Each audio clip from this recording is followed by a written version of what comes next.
다 같이 사도신경으로 우리의 신앙을 고백하시겠습니다.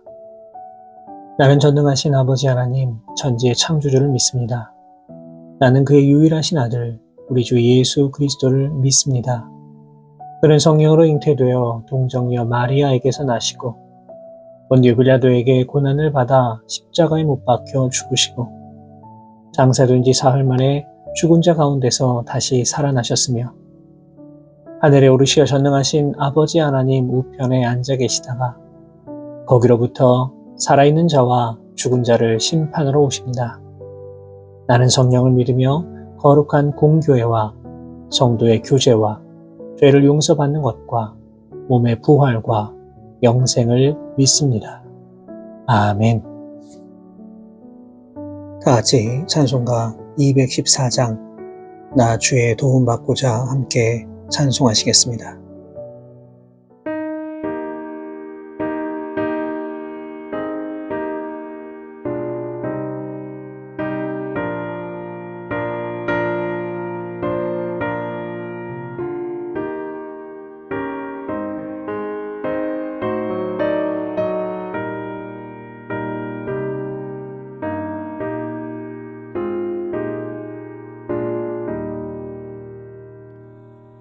나 주의 도움 받고자 주의 손님께 빕니다. 그 구원하라 하시사 날 받아주소서.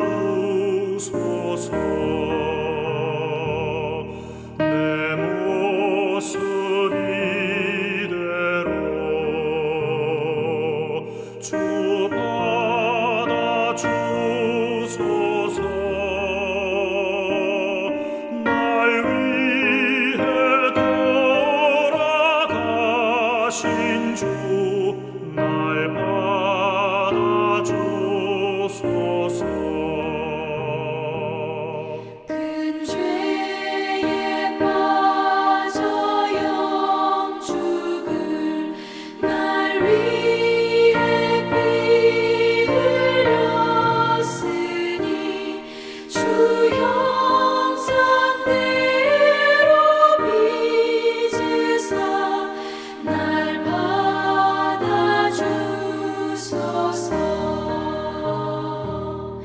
내 모습 이대로 주 받아주소서.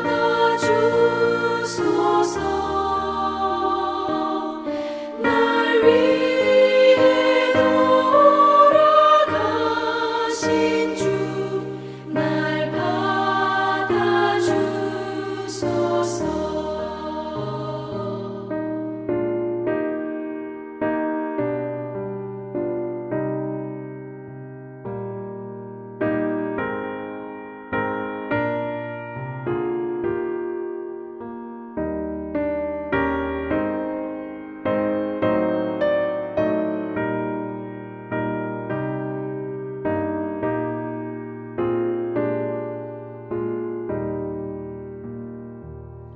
내 힘과 결심 약하여 늘 깨어지기 쉬우니 주 이름으로 구원해 날 받아주소서. 내 모습 이대로 주 받아주소서.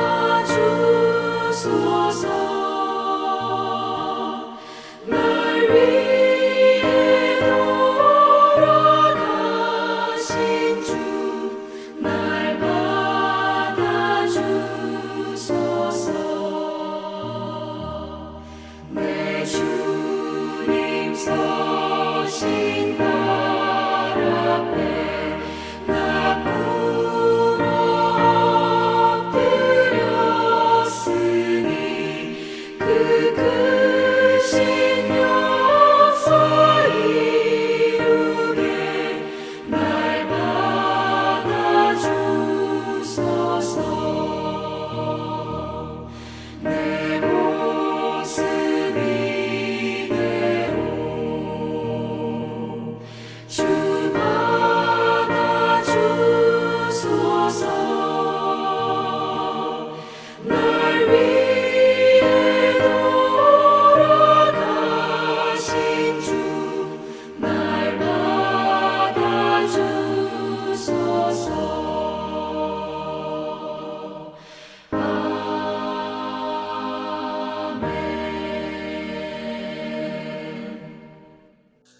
오늘 우리에게 주시는 하나님의 말씀은 신약성경 로마서 14장 1절에서 3절까지의 말씀입니다. 로마서 14장 1절에서 3절까지의 말씀을 제가 받들어 봉독하겠습니다. 믿음이 연약한 자를 너희가 받되 그의 의견을 비판하지 말라. 어떤 사람은 모든 것을 먹을 만한 믿음이 있고 믿음이 연약한 자는 채소만 먹느니라. 먹는 자는 먹지 않는 자를 업신여기지 말고 먹지 않는 자는 먹는 자를 비판하지 말라. 이는 하나님이 그를 받으셨음이라. 아멘. 교회라고 하는 곳은 완전한 사람들, 성화된 사람들만이 모인 공동체가 아닙니다. 우리는 그리스도인으로 교회에 다니고 있지만 여전히 불완전합니다. 또 여전히 성화되지 못한 모습을 가지고 세상을 살아가고 있습니다. 그런데 바울 당시의 로마 교회도 마찬가지였습니다. 특별히 당시 로마 교회가 겪고 있던 어려움과 문제는 바로 아디아포라의 문제였습니다. 아디아포라 문제라고 하는 것은 성경에 하라, 하지 말라 라고 하는 이 정확한 언급이 없어서 성도들이 임의로 행함으로 말미암아 성도 간의 갈등과 분쟁의 원인이 되었던 문제를 가리키는 말입니다. 로마 교회에 있었던 아디아포라 문제는 크게 절기를 지키는 것과 우상의 음식을 먹는 문제와 관련된 것이었습니다. 당시 시장에서 판매되던 대부분의 고기가 우상에게 먼저 바쳐졌던 제물이었기 때문에 로마 교회 성도들 중에는 이를 불결하게 생각하여서 아예 채식만 하는 사람들이 있었습니다. 또 안식일이나 절기, 이러한 특정한 날을 중요하게 여겨서 반드시 지키자고 주장하는 사람들도 있었습니다. 그런가 하면 이와는 완전히 반대로 복음의 진리에 근거하여서 이러한 문제들에는 전혀 구애받지 않고 자유롭게 신앙생활하는 사람들도 있었습니다. 문제는 이렇게 다른 시각을 가진 사람들이 서로의 행동을 이해하지 못하고 서로 간에 갈등하고 분쟁하기 시작한 것입니다. 다시 말해서 이들은 서로의 행위를 판단하고 비판하는 데 급급했습니다. 바로 이러한 혼돈 속에서 사도 바울은 로마 교회에 내재된 이러한 문제를 해결하기 위하여서 오늘 본문의 내용을 편지로 보냈던 것입니다.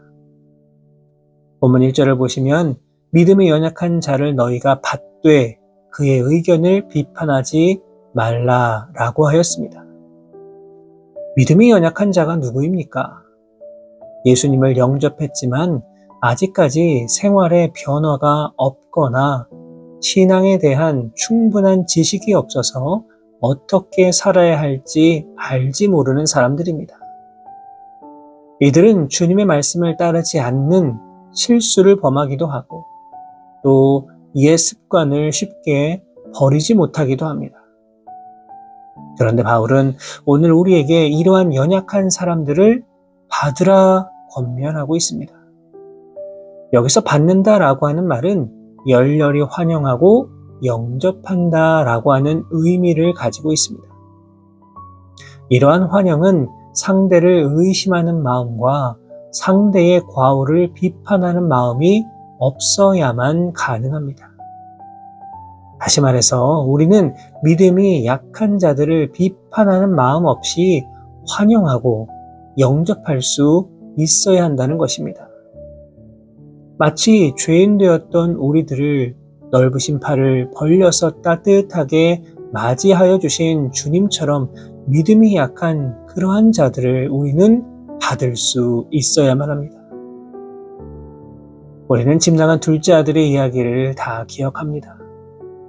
아버지 입장에서 본다면 이러한 불효자가 없습니다. 아버지의 마음을 너무나도 힘들게 하고 아프게 했던 아들입니다. 그런데 이러한 아들이 누더기 옷을 걸치고 더럽고 냄새나는 몸으로 왔을 때 아버지가 어떻게 아들을 맞이하였습니까? 너네가 준 재산은 다 어떻게 허비하고 이 몰골로 왔느냐? 이렇게 묻거나 따진 것이 아닙니다. 비난과 비판과 조롱의 말을 하지도 않았습니다. 오히려 아들을 보고 불쌍히 여겨서 달려가 목을 안고 입을 맞추었습니다. 그리고 가장 좋은 옷과 반지와 신발을 주며 성대하게 잔치까지 베풀어 주었습니다. 사랑하는 여러분, 아들의 잘못에 대하여 아무런 비판도 하지 아니하고 아들을 맞이한 아버지와 같이 우리는 믿음이 연약한 성도들을 그렇게 용납할 수 있어야 합니다. 이러한 자들이 믿음이 강한 성도입니다. 그리고 믿음이 강한 자들만이 상대방의 실수를 용납하며 여전히 옛 습관을 버리지 못한 이들을 넓고 따뜻한 가슴으로 맞이할 수가 있습니다. 돌아보면 여전히 우리 주변에는 이처럼 옛 습관을 버리지 못하는 성도들이 있습니다. 인간적인 마음으로는 용납하기 어렵고 또 이해하기 어려운 그러한 사람들도 있습니다. 하지만 우리는 굳건한 믿음 안에서 이러한 자들을 받아들이고 기쁘게 환영할 수 있어야만 하는 것입니다. 이어지는 본문 2절을 보시면 어떤 사람은 모든 것을 먹을 만한 믿음이 있고 믿음이 연약한 자는 채소만 먹느니라 기록되어 있습니다. 얼핏 생각해보면 이 무엇을 먹느냐가 믿음의 기준이 된다라고 하는 말처럼 들리기도 합니다. 하지만 당시의 시대적 상황을 살펴본다면 그러한 의미가 아님을 알 수가 있습니다. 당시 시장에는 먹을 수 있는 각종 음식이 있었습니다.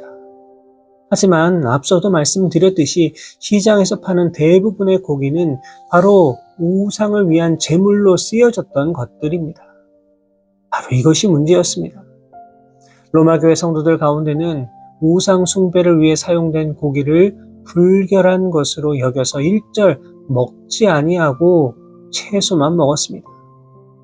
반면 음식이 사람을 더럽게 하지 못하는 것이라 여기고 자유롭게 시장에서 고기를 사 먹는 자들도 있었습니다. 여러분, 무엇이 옳다고 생각하십니까? 채소만 먹어야 합니까? 고기도 먹을 수 있습니까? 어쩌면 이 질문에 대해 명쾌한 답을 내리지 못할 수도 있습니다. 하지만 사도 바울은 바로 이 문제에 대하여서 이렇게 답을 하고 있습니다. 고린도전서 8장 4절의 말씀입니다. 그러므로 우상의 제물을 먹는 일에 대하여는 우리가 우상은 세상에 아무것도 아니며 또한 하나님은 한 분밖에 없는 줄 아노라. 사도 바울은 우상은 아무것도 아니며 우상에게 쓰여졌던 고기 역시 일반 고기와 다를 바 없다라고 말합니다. 그러나 이러한 믿음이 없었기에 고기를 먹지 않고 채소만 먹었던 겁니다. 그러니 채소만 먹는 성도들이 볼 때에 고기를 먹는 성도가 어떻게 보였겠습니까? 당연히 실망스럽게 보일 수밖에 없습니다. 또 이것으로 인하여 시험에 들 수밖에는 없었습니다. 우리 인간에게는 모두 자유의지가 다 있습니다. 그렇지만 우리가 자유의지를 가지고 행동하는 것으로 인하여 누군가가 시험에 들어서는 안 됩니다. 그렇기 때문에 조금이라도 그럴 가능성이 있는 일들은 아예 하지 않는 것이 좋습니다. 서로 간에 낙심하고 상처받지 않도록 배려하고 주의하며 행동할 수 있어야만 합니다. 이것이 성숙한 그리스도인의 모습입니다. 마지막으로 본문 3절의 말씀입니다. 먹는 자는 먹지 않는 자를 업신여기지 말고 먹지 않는 자는 먹는 자를 비판하지 말라. 이는 하나님이 그를 받으셨음이라. 본문 3절을 통해 로마 교회의 갈등과 문제가 무엇이는지 더 구체적으로 알 수 있습니다. 성도들 간에 서로 다른 성도를 판단하거나 업신여김으로 인하여 분쟁이 발생한 것입니다. 다툼의 원인은 우상제물을 먹는 것에 대한 의견 차이였습니다. 먹는 사람과 먹지 않는 사람이 서로를 부정하게 여겼습니다. 자신의 생각으로 다른 사람을 판단하며 자신의 신앙이 더 우월한 것이라고 주장하고 있는 겁니다. 한마디로 자신의 종교적 행위로 다른 사람을 판단하고 각자의 행위를 지키는 것이 상대방을 공격하는 무기가 되어버리고 만 것입니다. 사랑하는 여러분, 우리는 당연히 신앙적 양심에 맞게 열심을 다해 최선을 다해 우리의 믿음을 지켜나가고 영적으로도 민감하게 반응해야만 합니다. 아침에 일어나서 기도하고 묵상하고 때를 얻든지 못 얻든지 늘 기도에 힘쓰고 영혼 구원의 사명을 감당하기 위해서도 최선을 다해야 합니다. 이것이 성도의 사명입니다. 여러분, 그런데 중요한 것이 있습니다. 이러한 행위들을 누구보다도 열심히 하고 있다라고 하여서 바로 이것이 그렇지 않은 다른 성도들을 판단하는 기준이 되거나 도구가 되어서는 결코 안 됩니다. 우리의 신앙은 결코 다른 사람들에게 보이기 위한 것이 아닙니다. 오직 주님만을 바라보며 주님만을 의지하며 오직 주의 영광을 위하여 행하는 행위입니다. 바라기는 나와 다른 성도들이 있음을 인정하시고 그들을 우리가 판단하는 것이 아니라 오히려 이들이 시험에 들지 않도록 이들이 영적으로 약해지지 않도록 더욱더 관심을 가져주시고 예수 그리스도의 사랑으로 서로 용납하며 이해하며 그렇게 나아가실 수 있는 저와 우리 모든 성도 여러분의 귀한 삶의 모습 되실 수 있기를 주님의 이름으로 축원합니다. 기도하겠습니다. 거룩하신 하나님 아버지 은혜와 사랑에 감사를 드립니다. 오늘도 나와 함께 하신 주님의 은혜를 기억하며 살아가게 하시고 우리의 삶의 자리에서 주님께 영광 올려드리기 위하여 살아갈 수 있는 참으로 복된 하루 되게 하여 주옵소서. 주신 말씀 기억합니다. 우리는 참으로 부족하고 연약하기 때문에 때로는 자신이 가지고 있는 신앙적 열심으로 인하여서 나와 다른 이들을 용납하지 못하고 이해하지 못하며 비방과 비판을 할 때가 많이 있음을 돌아보게 됩니다. 간절히 바랐고 원하오니 이러한 모든 모습들 다 용서해 주시고 이제 우리가 누군가를 판단하는 것이 아니라 오히려 시험에 들지 않도록 영적으로 연약해지지 않도록 잘 돌보면서 또 서로 배려할 수 있는 귀한 마음을 우리 모두에게 더하여 주시옵소서. 감사드리며 예수 그리스도의 이름으로 기도하옵나이다. 아멘.